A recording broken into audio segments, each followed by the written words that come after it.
Ebana, ujambo na karibu sana mtazamaji Bongo Super Media. Kama ambavyo unafahamu ya kwamba katika kipindi hiki cha usajili kinachokuja, hakika mambo huwa yanapamba moto sana katika sajili mbalimbali za kisoka barani Ulaya, barani Afrika, lakini pia nchini Tanzania. Sasa klabu ya Dar es Salaam Young Africans tayari wameshaanza kunyapia na kumtaka moja ya beki bora sana kutoka katika klabu ya TP Mazembe. Ni beki gani huyo?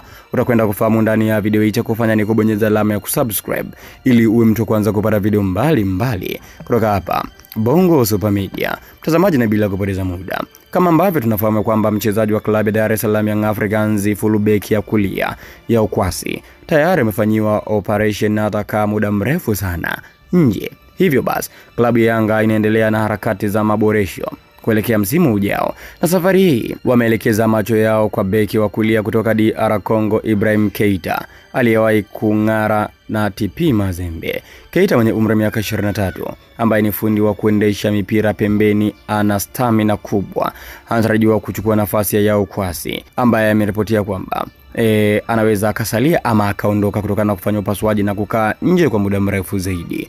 Yanga imepania kusajili kwa akili, na ujio wa Keita unaweza kuwa sehemu ya mpango mpana wa kurejea kwenye mafanikio ya kimataifa. Anatarajia kutua nchini muda wote kusaini na kukamilisha taratibu zote.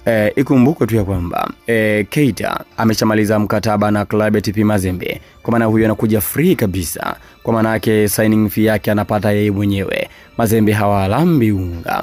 Huyu ni beki watu wengi wanamkumbuka katika game za Mazembe, alikuwa akicheza pembeni, alikuwa na mwendo kweli kweli. Watu wengi wanamkumbuka katika ule mchezo wa Mazembe na Yanga home and away. Sasa mtazamaji wa Bongo Super Media, yapi maoni yako?